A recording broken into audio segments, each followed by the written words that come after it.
बता दें जम्मू कश्मीर के अंदर इस वक्त पीएचई डेली वेजरों का गुस्सा 7वें आसमान पर नजर आ रहा है और पीएचई डेली वेजरों का काम छोड़ो हड़ताल लगातार जारी है। आपको बता दें डेली वेजरों ने फिर 72 घंटे की हड़ताल जो है वो बढ़ा दी है और अपनी मांगों को लेकर डेली वेजरों में जबरदस्त आक्रोश नजर आ रहा है। हड़ताल से गहराने लगी पेयजल की किल्लत।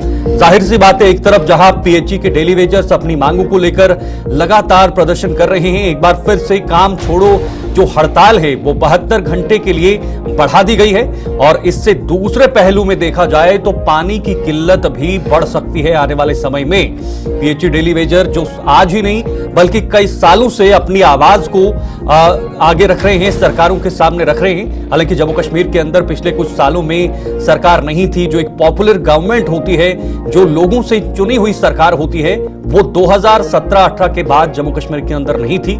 यहां पर एलजी प्रशासन का ही शासन चल रहा था, लेकिन अब जबकि सरकार बन गई है, एक पॉपुलर गवर्नमेंट बन गई है और अब इस गवर्नमेंट से, इस सरकार से पीएचई डेली वेजर्स को खासा उम्मीदें हैं। इस उम्मीद की किरण के साथ अब पीएचई डेली वेजर्स एक बार फिर से सड़कों पर नजर आ रहे हैं। इसी पर बातचीत करेंगे इस वक्त हमारे साथ राजेंद्र सिंह ताज जी, यूनियन नेता हमारे साथ ज्वाइन हुए हैं। मैं सीधे उन्हीं के पास चलकर जानकारी भी लूंगा क्योंकि इन्होंने फिर से 72 घंटे की हड़ताल बढ़ा दी है। कुछ दिन पहले हमने आपको दिखाया था जब पीएचई डेली वेजर्स सड़कों पर थे तो उनके साथ किस तरह का सलूक किया गया था।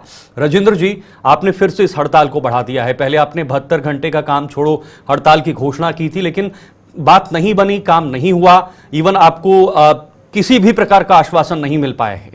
क्या आपकी अब रणनीति रहने वाली है? शीतल जी, देखिए ये हड़ताल जो है ये चीफ मिनिस्टर उमर साहब के एटीट्यूड और जल शक्ति मंत्री साहब का ढुलमुल रवैया और सरकार का हमारी तरफ ना देखना, जो हम जायजा मांग रहे हैं। हम 27 फरवरी को एक पीसफुल मार्च जम्मू की सड़कों पे किया था और उमर साहब को पता लगा ये लोग वो लोग हैं जो कोविड में काम करने वाले लोग हैं, 24/7 काम करने वाले और अपने जायजा काम मांग रहे थे। उसके बाद 7 मार्च को जब उमर साहब ने बजट में हमारे लिए कुछ नहीं रखा तो हमने 10 मार्च को एक बड़ा प्रोटेस्ट किया, लाठीचार्ज हुआ। उसके बाद उमर साहब ने एक कमेटी बनाई, जो कमेटी हमें मंजूर नहीं थी। हमने कहा जो आपने कमेटी 2013-14 में बनाई थी उस कमेटी का क्या हो, इससे बड़ी कमेटी थी। तो उसके बाद हमारी जावेद राणा साहब मंत्री से बात हुई 11 मार्च को, तो हमने उनको एक नोटिस दे दिया कि 10 दिन का टाइम आपके पास है।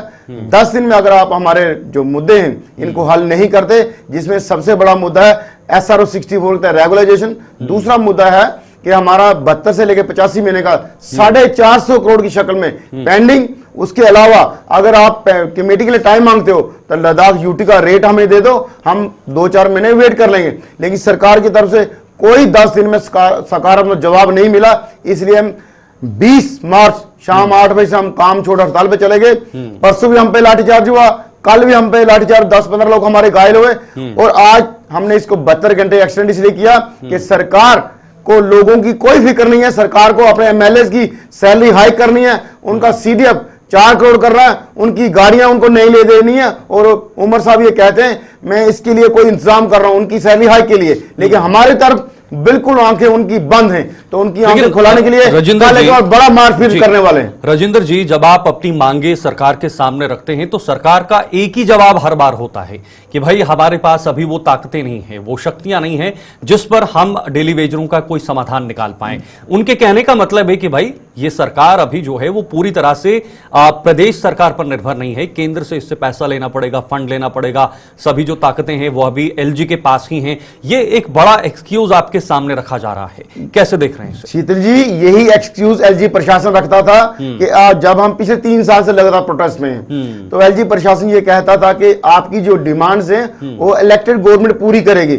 आज इलेक्टेड गवर्नमेंट बनी हुई है और इन इलेक्टेड गवर्नमेंट ने जितने ये पार्टी लोग बैठे हैं आज अंदर, इन सब ने इलेक्शन मैनिफेस्टो में रखा था हमारी पार्टी की सत्ता में, सरकार आई सत्ता में तो हम इनको जल्दी ही पहली कैबिनेट रेगुलर करें। उमर साहब ने अपने इलेक्शन के कई प्रोग्राम में, जलसों में ये कहा हम इनको 2014 में रेगुलर करने वाले थे, फ्लड आ गया। उमर साहब, आज फ्लड कोई नहीं है। अगर आपके पास कहते हैं वित्तीय आपके प्रावधान नहीं है, फाइनेंस आपके पास नहीं है, तो आप एमएलए की सैलरी कैसे हाइक कर रहे हो, आप उनको नई गाड़ी कैसे लेके दे रहे हो, और उनके क्वार्टर्स पे जो रेनोवेशन का खर्चा वो कहां से हो रहा है। ये हमें बहानाबाजी हम नहीं मानते, हम कोई अनपढ़ लोग नहीं है, हम भी इस दुनिया में जीते हैं। ठीक है, लौटूंगा फिर से आपके पास राजेंद्र जी। फिलहाल हमारे साथ कठुआ से हमारे संवाददाता उत्तीर्ण शर्मा जुड़े हुए हैं। उत्तीर्ण, वहां क्या हालात हैं, क्योंकि जो पीएचई के डेली वेजर्स हैं वो अपनी मांगों पर जुटे हुए हैं, क्या पानी की किल्लत हो रही है, और दूसरा पहलू जो डेली वेजर्स हैं उनकी किस तरह की मांगे हैं और क्या वहां पर चल रहा है? जी शीतल, बिल्कुल डेली वेजर्स जो है वो हड़ताल पर है और पानी की किल्लत जो है वो बढ़ती नजर आ रही है।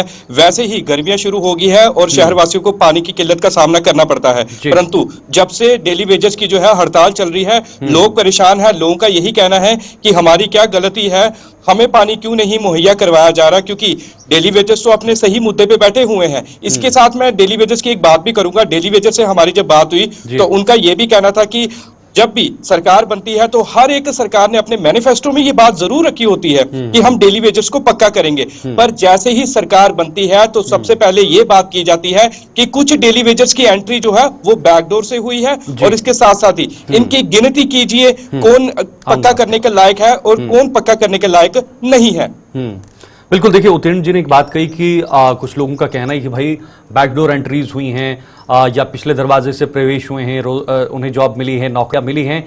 क्या ये सब तर्क सरकार की तरफ से भी दिए जा रहे हैं, या सरकार एक आश्वासन दे रही है कि हम आपके मुद्दों पर बातचीत करेंगे, चर्चा करेंगे और इसका समाधान जरूर निकालेंगे? देखिए शीतल जी, पिछले 30 साल से बातचीत ही हो रही है, हमारे मुद्दे को हल नहीं किया जा रहा। दूसरा, मेरे उत्तम भाई ने सवाल किया कठुआ से कि कुछ लोग कह रहे हैं हमें बैकडोर में, आपको एक सीधी सी बात बताता हूँ, उस डिपार्टमेंट बैकडोर कैसे हुआ जहां लगने का कोई प्रोविजन नहीं है। आज तक जो कैजुअल है वो डेली वेजर, जैसे को फील्ड स्टाफ हम कहते हैं, पीएचई डिपार्टमेंट में खासकर बात करूं, वहां लगाने का कोई तरीका सरकार ने बनाया नहीं है, तो वो बैकडोर फ्रंट डोर कैसे हुआ।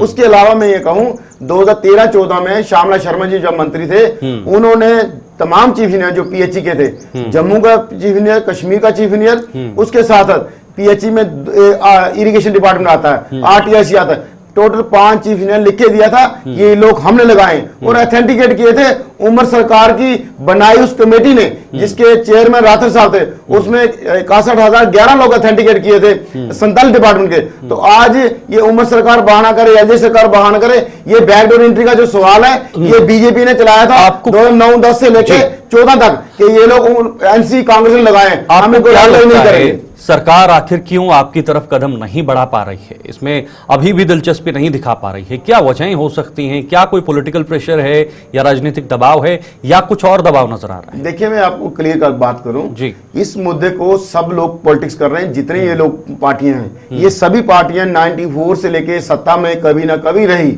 इन लोगों ने इस मुद्दे को हल नहीं किया। मुद्दे को हल करने के लिए इच्छा शक्ति चाहिए। अगर हमारे 94 से पहले लोग रेगुलराइज हुए तो इनको करने में क्या परेशानी है? लोगों से काम आप लोगे, कोविड में काम लोगे, पूरे काम लोगे। शीतल जी, मैं आपको डिस्क्रिप्शन बताऊं, ह्यूमन राइट वायलेशन कहां है? मैं काम करता हूं, मुझे 311 पर डे मिलता है, मेरा साथी वो करता है उसको 3,000 पर डे मिलता है, वो 90,000 ले रहा है, मैं 9300 ले रहा हूं। ये कहां का इंसाफ है? सुप्रीम कोर्ट ने कहा है कि आप परमानेंट नेचर की जॉब, जैसे पीएचई ये सदा चलने वाला काम है, इस पे आप कैजुअल अप्रोच, मतलब डेली वेज कैजुअल नहीं लगा, अगर 1 साल से अलग ज्यादा लगाओगे तो उनको आपको रेगुलर करना है। ठीक है उत्तीर्ण, आप कब तक अभी ये बने रहेंगे, क्योंकि अब जम्मू में भी बड़ी संख्या में डेली वेजर्स जुटे हुए हैं। जाहिर सी बात है, जम्मू में जब तक ये प्रदर्शन चलेगा तब तक जिला लेवल पर, जिला स्तर पर भी डेली वेजर्स आक्रोश में नजर आएंगे। पानी की किल्लत बढ़ती जाएगी तो कैसे वहां पर समाधान या जो हल है वो निकाला जा सकता है?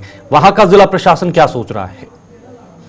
शीतल, एक बात मैं आपको जरूर बताना चाहूंगा, जिस तरह आपने बोला कि जिला प्रशासन तो अपनी तरफ से काम करने की कोशिश करता है, परंतु एक बात जो है मैं बिल्कुल ऐड ऑन करना चाहूंगा जो डेली वेजर्स ने कही है। उन्होंने कहा कि कोरोना में हमसे काम करवाया, जो गंदी नालियों में पाइपें जाती हैं उन गंदी नालियों में जाकर जो है हम काम करते हैं। इसके साथ उन्होंने एक और बात जोड़ी कि जितने भी सीनियर है वो कुछ ही महीनों के अंदर रिटायर हो जाएंगे, तो उसके बाद ये काम कौन करेगा? जिला प्रशासन तो करेगा नहीं काम तो हम लोग ही करेंगे, जमीनी स्तर पर तो हम ही उतर करते हैं। और गर्मियों में जो है वो किल्लत, जिस तरह से मैंने पहले बताया कि काफी ज्यादा देखने को मिलती है, ठीक है। और जिला प्रशासन जो है वो ज्यादा से ज्यादा उन्हीं को परमानेंट एम्प्लॉयज को ही ऑर्डर दे सकता है, ठीक है। ना कि जो अस्थायी कर्मचारी है। छोटा जवाब चाहूंगा राजेंद्र जी, जब आप इसमें लगे थे या उस समय का क्या गाइडलाइंस थी, उन गाइडलाइंस के आधार पर अगर बात करें तो क्या वो गाइडलाइंस कह रही हैं? मैं शीतल भाई इसलिए पहले कहा कि जी, पीएचई का जो फील्ड स्टाफ रखता है उसकी कोई गाइडलाइन नहीं है, कोई रिक्रूटमेंट जिसको रिक्रूट करते हैं लगाने